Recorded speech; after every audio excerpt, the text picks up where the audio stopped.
আল্লাহকে বাদ দিয়ে যদি কেউ দরুদ পড়ে সে নাকিস দরুদ আল্লাহর দরবারে কবুল হবে না। দরুদের কথা বলা হলো, এখানে আলোচনা করি। দ্বিতীয় কথা, ওমর ইবনে খাত্তাব, হযরত ওমর, তিরমিজি শরীফ দ্বিতীয় খণ্ড পৃষ্ঠা নাম্বার 266 মধ্যে বলেন, আন ওমর ইবনে খাত্তাব ক্বালা ইন্না দুআ মাওকুফুন বাইনাস সামাওয়াতি ওয়াল আরদি লা ইয়াসইদু হাত্তা তুসাল্লি আলা নবিকা সাল্লাল্লাহু তাআলা আলাইহি সাল্লাম। হযরতে আপনি আমি নামাজ পড়ছি, অনেকে দেখবেন দোয়া করছে আর বলছে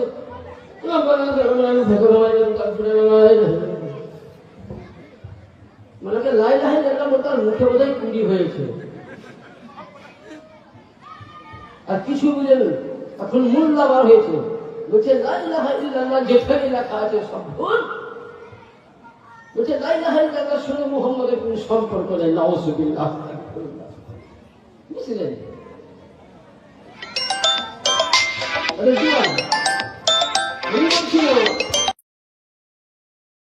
মানা বুড়া সাহাবাকে মানা কি ওয়াজিব। এটা ওয়াজিব আগে না সুন্নাত আগে? হ্যাঁ, ওয়াজিব। তাহলে আহলে বাইতকে কারা কারা মিলে সব দলিল দেব। এরা কি বলছে? তোমাদের কোন ইবাহাতকে মানে আর মুহাম্মদ রাসূলুল্লাহ কালমা বার হলো না।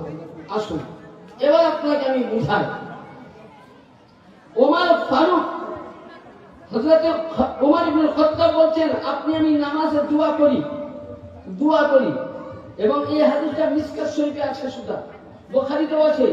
একজন আল্লাহর নবীর দরবারে মসজিদ নববীতে আসলেন, তাড়াতাড়ি নামাজ পড়ে দিলেন, ছোট্ট করে মুনাজাত করে চলে যাচ্ছে। নবী বলছেন, বাইরে ইজলিস, বসো।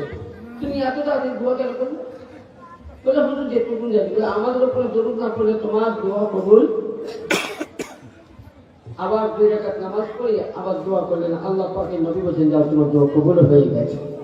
হযরত ওমর ইবনে খাত্তাব বলেন, আপনি নামাজের মধ্যে দোয়া করেছেন লম্বা, এত বড়, মানে এত বড় দোয়া করেছেন যে এমনই বলছেন যে আল্লাহ আজকে বুঝলেন আমি যদি বলছি আল্লাহ ওলির ওসিলাই পুরা সাহাবার ওসিলাই আল্লাহ আমার গুনাহ মাফ করে, তো বেদাত। রসুল সামনে পাকের ওসিলাই আল্লাহ গুনাহ মাফ করে তুমি নবীর রাস্তা দিয়ে যাও, জান্নাতে যেতে পারি, বেদাত। আবার যে কোনো ব্যক্তি যদি আছো 500 টাকা যেন তোমার জন্য দোয়া করবো, আল্লাহ জান্নাত দিবে, নিজের বাপের ঘরে জান্নাত। হ্যাঁ, আর বাপের ঘরে জান্নাত খুললে ঢুকাবে মনে হচ্ছে শ্বশুর বাড়ির পেয়ে সেদিন একতলা